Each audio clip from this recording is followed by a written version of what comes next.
Bienvenidos y bienvenidas una vez más a En Profundidad. Hoy nos convoca el arte popular, el arte accesible, el arte que tenemos al alcance de nuestras manos. La obra llegó en el año 32 cuando Petoruti era director y es una obra histórica. Esa obra fue rescatada, fue restaurada y se descubrió que es de autoría de un pintor veneciano, un gran pintor veneciano llamado Tintoretto.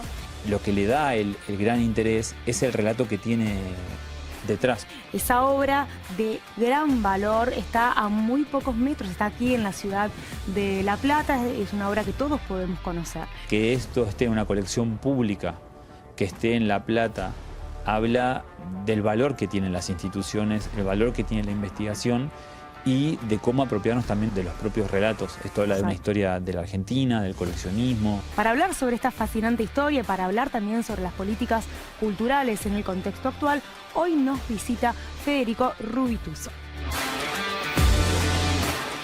Gracias, Federico, por estar aquí en el canal de la Universidad. Gracias a ustedes, un placer enorme estar acá. Bueno, Federico, además, sos el director del Museo Emilio Petoruti, sos licenciado en Historia del Arte de nuestra universidad y también profesor de Historiografía. Así que, bueno, vamos a hablar sobre este ámbito cultural tan lindo, tan importante. Para conocer un poco más, ¿no? Me gustaría preguntarte un poco sobre la historia de este museo provincial, que además tiene la colección de arte popular más grande y primera del país. Sí, ¿no?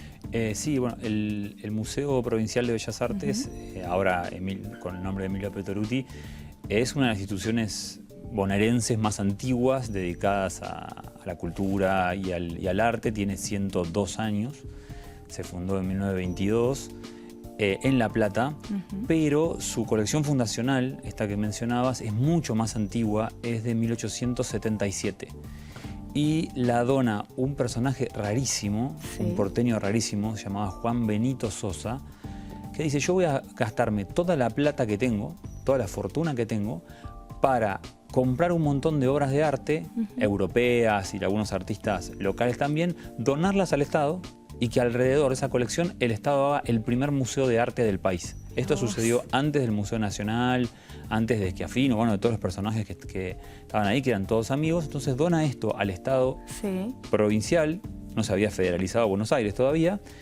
y la colección la aceptan, empieza a itinerar. Cuando se federaliza Buenos Aires, se nacionaliza la capital, entonces pasa al proyecto más grande de museo que tenía la provincia, que era el Museo de La Plata, el de Ciencias Naturales. Claro. Estuvo ahí. Cuando se nacionaliza el museo, es decir, cuando se funda la Universidad de La Plata, pasa a la gobernación y después en 1922, a pedido de artistas platenses locales, le exigen al gobierno que fundara ese viejo proyecto. Entonces la colección llega al Museo Provincial en el 22 en La Plata y ahí, bueno, recorre un montón de cuestiones, pero esa colección es la más antigua, estatal más antigua y la única colección del siglo XIX que tenemos completa, que sabemos de qué está hecha. Qué patrimonio tan valioso. Totalmente, es muy valiosa y es solo el principio. Pensá que del 22 hasta hoy hay 100 años más. Claro. Y un total de 4.000, 5.000 obras que recuperan toda la historia del arte, obras de arte internacional, pero también obras de arte argentinas, bonaerenses, todos los salones, todas las adquisiciones, todas las historias de todas las artistas y los artistas de la provincia de Buenos Aires están en el Museo de Bellas Artes. Pleno casco de la ciudad de La Plata, con las puertas abiertas, por supuesto, como todo museo público. Pero si seguimos un poquito en la historia, contanos quién fue Petoruti, quién fue Emilio Petoruti. Claro, bueno, la primera directora del museo, una mujer, que debe ser la primera mujer directora de museo de la historia argentina, porque no hay muchas, Ernestina Rivademar, una cineasta platense muy interesante, estuvo del 22 al 30. Y en el 30 asume la dirección Emilio Petoruti, que ya era en ese momento el artista moderno. Ya era Petoruti, tenía 38 años más o menos, había vuelto en el 24, que se cumplen 100 años este año de eso, volvió en el 24, en 1924, con Jules Solar de Europa, de su beca de estudios, y trajo el arte moderno, Martín Fierro, Borges, todo esto allí, ¿no? Entonces era el artista de vanguardia que miraba a al mundo, ¿no? Sí. Entonces, él asume un rol de gestión, es algo bastante interesante e inusual, y está en la dirección del museo 17 años, construyendo una visión del museo súper moderna, súper dinámica, con unas ideas muy, muy vanguardistas. Así que Petoruti es un poco el gran director que tuvo el museo y bueno, alguien que compró, que adquirió un montón de pinturas para el Estado que hoy son las que tenemos.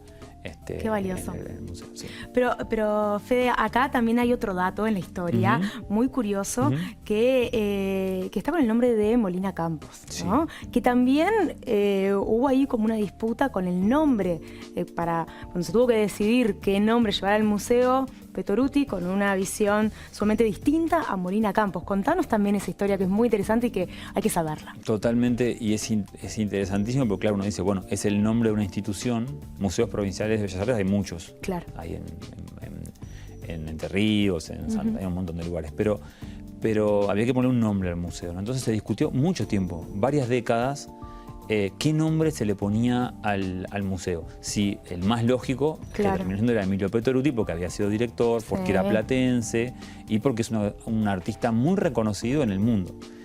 Pero también estaba Florencio Molina Campos, un artista que recuperó como nadie la otra visión, ¿no? El paisaje, el territorio, los personajes de la Pampa Argentina. Sí, sí. Y sobre todo de la provincia de Buenos Aires. Y también era uno de los más conocidos en todo el mundo, pero por otros motivos, por los calendarios, por los almanaques. Sí, todos hemos tenido un almanaque de Molina Campos en nuestra heladera y las ilustraciones también son bellísimas. Totalmente, y tienen ese homenaje humorístico a todas nuestras costumbres. Entonces era una cosa muy popular y muy lejana del concepto tradicional de Bellas Artes. Claro. Es decir, algo que consumía justamente en almanaques. O sea, la imagen más descartable del mundo, al lado de un cuadro de Petoruti. Hasta con fecha de vencimiento se podría decir, ¿no? Exacto. O sea, 31 de diciembre, chao. Es el que convirtió ese objeto descartable en un objeto de colección popular. Entonces, claro, los dos personajes tienen su interés. Finalmente se resolvió por el nombre de Petoruti, los salones provinciales quedaron con el nombre de Molina Campos. Bien. Pero bueno, siempre estuvo esa tensión interesante que hoy es parte de la política cultural que tiene el museo, que también recupera esas historias de distinta manera para pensar su presente, ¿no? Seguro. Esto que es como estas dos corrientes, ¿no? Bueno, el arte más popular justamente está muy trabajado en las últimas décadas, en los últimos años, por lo menos en el museo. Esto tiene que ver con una política cultural que ponga el arte para todos los vecinos y las vecinas, que sea un arte accesible, que sea un arte que también como un espacio, los museos, ¿no? De sociabilización, de popularización del arte. ¿Cómo se trabaja desde el Museo Petoruti? Sí, eso es muy importante tenerlo en cuenta. En general, viste, los museos, particularmente los de arte, uno cree que tiene que saber algo para entrar. Como que son medio expulsivos, si uno, en general, ¿no? Sí, o la sensación del público. Sí, ¿para qué voy a ir si no conozco a nadie? No sé nada. Y en realidad no entiendo el arte. ¿Cómo se entiende el arte? Exacto. Son todas preguntas que... Exacto. Todas esas preguntas que uno se hace como toda la vida si no se dedica a... entran en contradicción con la función de una institución pública del Estado. Es decir, las instituciones públicas no pueden no abrirse y dar a conocer lo que tienen para todos. Entonces hay algo ahí que muy interesante, porque nosotros tenemos un gran patrimonio increíble, un patrimonio a veces apasionante, a veces muy accesible y a veces difícil de contar, de presentar, de conservar, un montón de funciones que tienen que ver con eso, y al mismo tiempo somos un museo bonaerense, es decir, estamos en La Plata, en la capital de la provincia de Buenos Aires, pero también tenemos injerencia en toda la provincia. Con las características que tiene la provincia de Buenos Aires, que es inmensa. Que es inmensa y que además tiene muchísimas identidades. Exactamente. Entonces, muchos de esos relatos de identidad, muchas de esas versiones o formas de pensar la identidad están contenidas en las imágenes del museo. porque si uno estudia la historia del museo, su patrimonio y sus adquisiciones más recientes, pensá que el museo tiene políticas tanto de preservación, conservación y exposición de las que tenemos, como de aliento y dinamización del arte contemporáneo bonaerense. Entonces se celebran salones, exposiciones de artistas contemporáneos. Claro, perdón, pero justamente son los espacios más ricos para que los nuevos artistas se expresen, den a conocer su trabajo. Y al mismo tiempo, totalmente, y al mismo tiempo el museo adquiere obras a través de los salones, obras que el Estado compra, de los artistas contemporáneos que se vuelven parte de la colección del museo. Entonces entra en diálogo Petoruti con el último artista joven que alguna vez fue él. Zarpado. Entonces entender el museo también no es que es algo, un mausoleo que está ahí con unas obras del pasado que uno no sabe bien qué son y tiene que venir alguien a explicártelas. Son en realidad espacios de encuentro tanto entre las comunidades, el público y los artistas, como entre el Estado y el arte. Y son los espacios que guardan, conservan y que dan el contexto para que se pongan en tensión estas identidades. Molina Campos y Petoruti, el arte contemporáneo, el arte tradicional, todo está contenido en ese espacio y el museo tiene la función de dinamizarlo, de volverlo más público, de volverlo más democrático y que cada vez más gente se apropie de ese patrimonio que es del público. ¿No? Es del público. Hablando de la conservación, Fede, del trabajo de conservación en los museos, justo en el museo donde dirigís vos, en los depósitos, había una obra durante muchos años allí, no sé si tirada o no, pero pensaba que no era original, ¿no? De este gran pintor Tintoretto, y resulta que después de un gran proceso de investigación y relación con la universidad, con equipos de investigación de la universidad, se descubrió que es original. Contanos cómo fue ese descubrimiento y cómo fue ese proceso hasta determinar que era original. Bueno, fue un momento, años en realidad de investigación y de investigación colectiva, porque implicó, como decías, el trabajo del CONICET, del SEQUINOR, de la Universidad de La Plata, de universidades también y museos internacionales, porque todo eso se coteja de una manera muy específica. Claro, con las obras originales que están en otros países. Con las obras originales, con los análisis químicos y los análisis espectroscópicos de los materiales, de los pigmentos, que todo eso es apasionante, es decir, tomar extracciones del cuadro para ver si los pigmentos son contemporáneos a el taller de Tintoretto, si fueron usados los mismos en otras pinturas, un trabajo muy minucioso, muy científico, muy preciso, que tiene un valor enorme porque convierte literalmente una tela vieja guardada en un museo. ¿Y cómo estaba? O sea, estaba bien, ¿no? Estaba bien, o sea, no es que estaba tirada en... No, eso no pero sucedió. Estaba descartada de la exposición. En realidad, no, es más interesante. La obra, porque finalmente es un relato lo que uno defiende. La obra estaba bien, por supuesto tenía mucho deterioro porque tiene 500 años y porque las condiciones en las que recibimos el museo no eran las óptimas. Ahora estamos también armando la guarda del museo en condiciones mejores para todas estas obras. Pero la obra fue expuesta muchas veces o varias veces a lo largo de los años y estaba ahí. Era algo que podía llegar a ser, pero no había muchas certezas. Además, Petoruti cuando llegó la obra había dicho que no era, entonces medio que había quedado un poco guardada. Y es una obra histórica a la que lo que le da el gran interés es el relato que tiene detrás. Pensá que esa obra está hoy en La Plata, en La Plata, recibió, digamos, investigación del CONICET de La Plata, de la Universidad de La Plata, del museo, de la provincia, en un trabajo mancomunado muy fuerte. Pero esa pintura, para poder defender la atribución de Tintoretto, además de las pruebas químicas y las pruebas de contemporaneidad, es decir, esta obra es contemporánea a Tintoretto, los materiales son contemporáneos y existen en la Venecia de 1500, tiene que volver tiene que volver historiográficamente, tiene que volver históricamente, tiene que salir de La Plata, cruzar el océano y ver qué trayecto hizo en 400 o 500 años hasta llegar a Venecia, el momento en el que estaba, es un retrato, el caballero que representa siendo pintado en el taller de Tintoretto o en un taller del Renacimiento. Ese trabajo implica viajes en barco, implica compras del cuadro, implica dueños anteriores, implica una serie de cosas. Es muy exhaustiva, es muy apasionante y bueno, es un poco de lo que se trata también la historia del arte y los museos.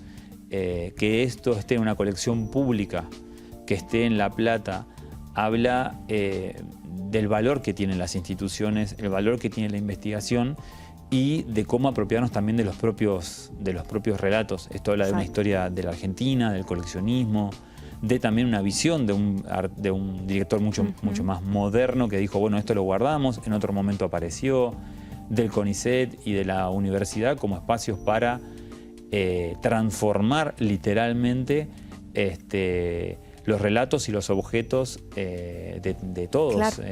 Entonces la atribución a Tintoretto, que fue certificada por medios internacionales y demás. Lo es, o sea. Es, exactamente. En general, las atribuciones es interesante, ¿no? Porque uno dice, bueno, este cuadro es de Tintoretto o no es de Tintoretto. Tintoretto no va a resucitar para decirnos qué es o qué no es. Lo que te permite plantear eso es que todas estas pruebas coincidan, sean una hipótesis sólida y que permitan atribuir el cuadro a Tintoretto, por supuesto, hasta que se pruebe lo contrario. El punto es que cuando todo es muy sólido, es muy difícil que suceda. Y bueno, todas las obras antiguas se hacen así, de ese modo. ¿Y puede ser que alguien lo reclame, que algún museo europeo lo reclame? En realidad no. Les encantaría, porque... Claro, porque tener este tipo de obras es... Exacto, prestigia la colección de cualquier museo. Exacto. Pero la obra llegó en el año 32, cuando Petoruti era director, la donó, una aristócrata argentina que se llamaba Sara Wilkinson, de Santa Marina y Marcengo, así con todos estos apellidos, que era la hija de un peón ferroviario de Tandil, provincia de Buenos Aires. Se enamoró de José Santamarina, el hijo del tipo más rico de la provincia de Buenos Aires, de los Santamarina. Terrateniente. Le dijeron, exactamente, le dijeron, che, no, bueno, no es un buen matrimonio, entonces se escaparon a París, se casaron en París. Claro, no fueron aceptados acá y se fueron. Se escaparon en París, podían hacer eso, y se compraron un chalet en París y empezaron a comprar obras a grandes coleccionistas. Al tiempo, José muere y queda Sara con todo, con la colección, con todo. Entonces se vuelve a casar con Marcengo, ese tercer apellido, y vuelven a Argentina en un barco muy famoso que se llama Capitán Ancona, que choca en el medio del océano con un carguero francés. Ah, hay una historia dramática, es de película, es una película. Porque... Obviamente sobreviven y llega mucho tiempo después. Y las obras se dona una parte al Museo Nacional y otra parte al Museo Provincial. La parte que va al Museo Provincial, la parte nacional está expuesta hasta el día de hoy en colección permanente. Y la del provincial la ve Petoruti, que estaba transformando las políticas culturales de ese momento con algo mucho más moderno, mucho más de vanguardia, muy interesante. Y dice, bueno, esto vamos a guardarlo porque hay que ver, qué sé yo, y lo guardo.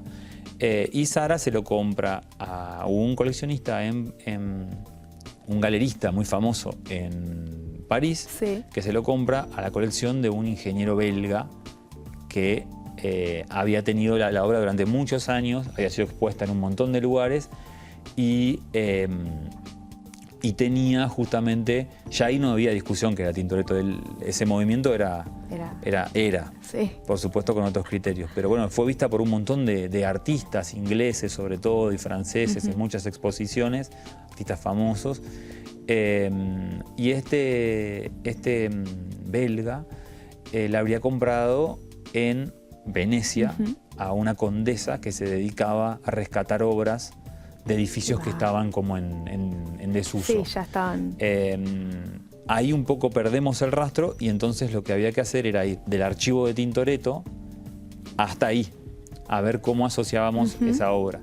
Así que bueno, ahí fuimos a 1565, a todas las fuentes del Renacimiento, y hay archivo de Tintoretto que existe porque es muy importante, Claro, muy famoso. sí, sí, sí. Entonces ahí estaba el nombre del caballero encargando, pagó. O sea que lo conoció, efectivamente. Sí, no, lo Tintoretto conoció, tenía una relación. Y lo pintó. Había un digamos. montón de. Lo pintó, era un almirante, el personaje, ¿no? Un almirante de la armada, un capitán de la armada veneciana. Imagínate, una ciudad, es una isla, entonces Sí. la armada es fundamental, los barcos, que había sido procurador de San Marcos, que era como el cargo más alto Claro. de Venecia, y todos los procuradores se pintaban obviamente con Tintoretto.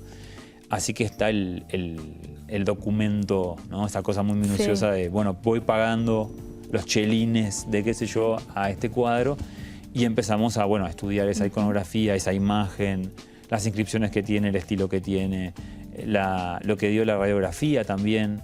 Porque lo hicieron, claro, analizar con una radiografía. Con rayos X. Eso también te da, que es muy interesante, es como leer. El uso de la tecnología también, ¿no? Totalmente. O sea, como lo último con obras de 500 años. Sí, exactamente. Y digo, las pruebas se hicieron en el Sequinor, que tiene unas máquinas de alta tecnología para pruebas químicas, y las pruebas de rayos X también dan la posibilidad, se ve el esqueleto de la obra. Claro. Entonces vos sabés si el pintor dudó, por ejemplo, si movió la mano, vos ves el fantasma de la mano, o si hay un cuadro detrás, alguna tela que había, un pedacito, ves un pedacito o ves lo que se pueda ver, ves si tuvo restauraciones, si tuvo repintes.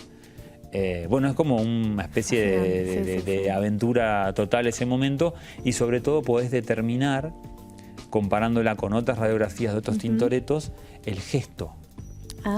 Porque todo esto te da contemporaneidad, te da toda la historia, pero en realidad los artistas, los pintores no tienen tienen un gesto. Claro, como la impronta, ¿no? Digamos. La impronta en el momento de aplicación a la tela. Exacto. Quizás visualmente te puede parecer completamente cierto, sí, esto es increíble, pero la aplicación de la pintura es distinta. Entonces empiezan a generarse problemas.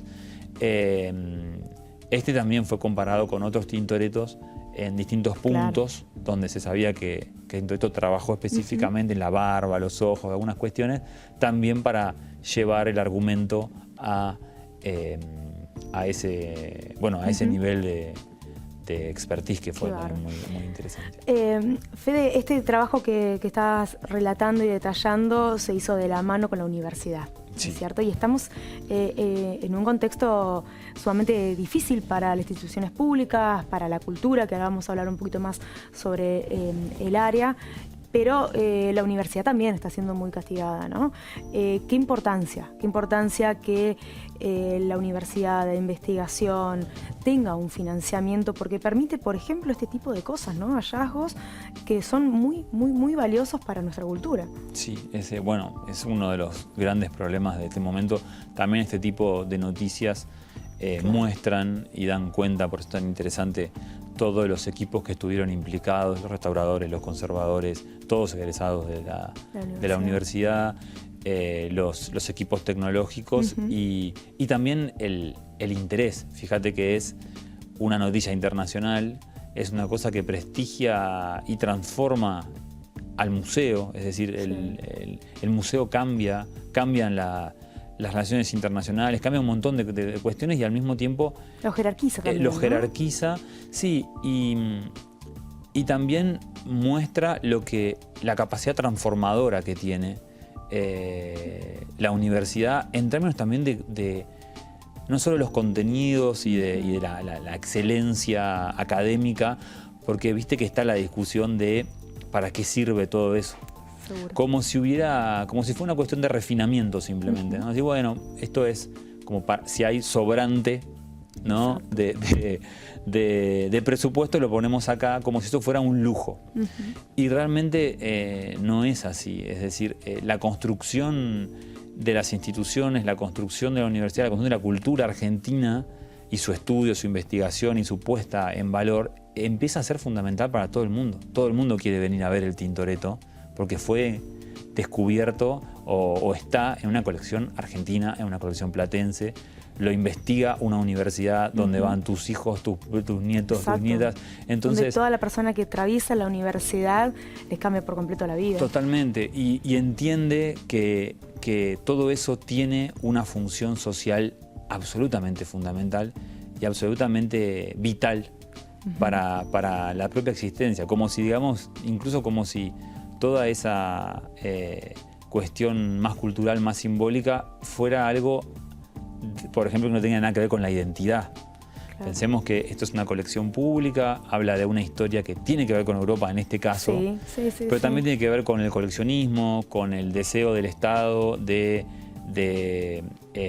democratizar y de presentar un montón de cosas que estaban ahí justamente olvidadas, ocultas, como objetos suntuarios. Resignificar, ¿no? Resignificar y también transformar esos espacios. Exacto. O sea, poder habitarlos y que sean accesibles para todo el mundo. Y eso tiene que ver con la universidad, es decir, tiene que ver directamente con la universidad porque la manera de contar y de poder afirmar estas cosas está íntimamente ligada con conocimientos interdisciplinarios de un montón de facultades que se hacen acá a la vuelta de la esquina, que tienen sus instituciones acá, no hay que irse a ningún lado. Eso es lo más valioso. Exacto, no hay que viajar a ninguna parte para tener ese grado de excelencia, es extraordinario. Fede, cuando hablamos de museos de puertas abiertas, ¿no? y el arte público, y recién mencionabas que todo el mundo quiere venir a ver a esta obra del Tintoretto, todo el mundo que sabe quién fue Tintoretto, todo el mundo que tiene información al respecto. Ahora, ¿cómo son o cuáles son las políticas públicas, culturales del museo, en este caso de la provincia Petoruti, para aquellos vecinos y vecinas que todavía no saben quién fue Tintoretto, que tal vez no conocen el valor de esta obra? ¿Cómo se hace para acercar a la gente a este tipo, ¿no? de arte? En principio, bueno, son como muchas estrategias al mismo tiempo, claro, ¿no? Hay una parte que es súper técnica y súper hacia académica. Y por otro lado también es cómo se construye esa noticia y cómo viaja el museo en sí mismo por la provincia. Nosotros somos uno de los pocos museos, en realidad, del mundo, no sé si hay muchos, pero cuyas colecciones itineran. Bien, es decir, van rotando tanto en La Plata como en la provincia. Viajamos a distintos museos de la provincia, a distintos espacios. Está buenísimo, porque llevan las colecciones. Llevando la colección. Eso era una idea de Petoruti, ahora que lo tenemos la idea del museo como un vagón de arte. Él decía, lo que aburre a la gente, lo que no le interesa, es lo que está ahí estático todo el tiempo, frío, como una especie de vieja pinacoteca. Lo que tenemos que hacer es dinamizar los museos, que sean todo el tiempo móviles, todo el tiempo reinventándose, mostrando obras antiguas, modernas, contemporáneas. Entonces, empezar a crear esas condiciones en la ciudad y en la provincia. Entonces, las políticas están orientadas a eso, a democratizar el patrimonio, el que sea, Tintoretto, Petoruti, Berni, lo que sea. También a investigarlo y a contar. Pasa mucho, por ejemplo, hay muchas artistas mujeres en la colección, muchísimas, porque generalmente eran las rechazadas en los salones nacionales, iban a los salones provinciales, muy buenas, y ganaban los premios. Entonces, con el Tintoretto ahí, en el depósito, también hay miles y miles de artistas, a veces muy expuestas y a veces nunca expuestas, son muchas obras. Eso de por sí es una batalla, ¿no? Que siempre se ha tenido que dar. Exactamente. Y es el rol de la mujer, en este caso en la cultura.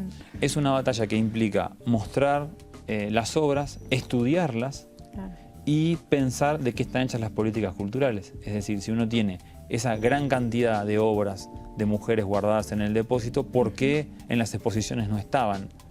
¿Qué es lo que falta? Bueno, ahí hay equipos de la universidad que se dedican a estudiar a esas mujeres, que se exhiben las obras, que empiezan a aparecer en ese patrimonio, empiezan a pensar también las políticas de adquisición. Hoy, por ejemplo, en los salones provinciales hay paridad de género, hay cupo territorial, es decir, tienen que ser representativos de la provincia y no solamente de La Plata.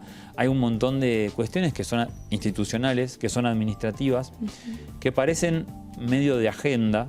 Bueno, dice, bueno, pero en realidad son las que dan la garantía, ¿no? De que haya representación también. Exacto, pero no solo la representación ni hablar. la dinamización ni hablar, pero también en las instituciones como los museos tienen algo un poco más difícil de advertir, que es que parecen siempre instituciones del pasado. Tipo, tenemos un Tintoretto que tenía 500 años, no sé qué. Hay como ya algo, la palabra museo es como... hay algo medio lleva... antiguo. Y en realidad es la institución más que debería estar más adelantada de todas. Porque es la que guarda, o sea, guarda en el presente. Yo compro ahora obras de salones, pongámosle, con todas estas...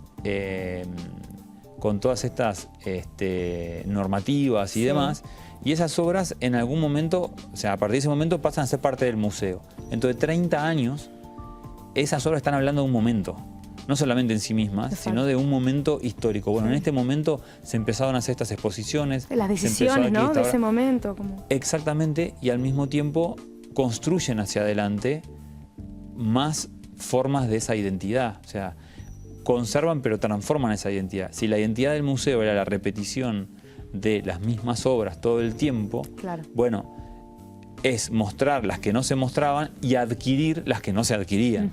Entonces empieza a suceder una cuestión que tiene que ver con una diversidad muy grande y al mismo tiempo con un deseo de posteridad democrático y general que debería estar representando o tiene que representar las identidades de la provincia de Buenos Aires, de la ciudad, etc. Así que es un poco por ahí la propuesta. Y a la vez, Fede, también tener en cuenta, mencionamos la tecnología, ¿no? Ahora hay museos interactivos, se viene también toda una cuestión donde la tecnología está y cómo se implementa también. Ahí es muy interesante porque... Bueno, hay grandes discusiones en los museos. Ahora está la inteligencia artificial, está la realidad aumentada, la realidad virtual, la pantalla táctil. Hay un montón de cosas que son realmente increíbles para pensar formas de acercar esas obras. Y al mismo tiempo están las obras Tintoretto, ¿no? 400 años, es una pintura de un caballero que... O sea, entra en una contradicción interesante y al mismo tiempo en una forma de enriquecimiento interesante. Nosotros ahora estamos, bueno, durante la pandemia fue muy importante también, ¿no? Las propuestas de museo virtual que empezamos a pensar. Yo pensaba, tiene que haber antecedentes de esto. Vean, sí, los antecedentes eran terribles cuando hablábamos de un museo virtual en los 90, por ejemplo, que ya se hablaba. Era como, no, de ninguna manera. Las obras son solamente en el museo, para algunos pocos, así. Sí, lo presencial era lo más... Lo presencial y al mismo tiempo esa idea de que hacerlo más accesible, ¿no?, de alguna manera, era rebajarlo. Claro. Era como, no, esto hay que entender mucho. Pero claro, volvemos a eso, contradice totalmente el significado de una institución pública. Tiene que ser para la mayor cantidad de gente posible. Estamos trabajando, ahora que está el museo en refacciones por las refacciones sobre todo del depósito y de la bodega, cómo hacer de ese lugar un espacio visitable, que uno pueda ver las obras también guardadas, y cómo lograr con la tecnología entender toda la dinámica del museo, toda esta dinámica de investigación, además de la obra colgada en la sala, ¿no?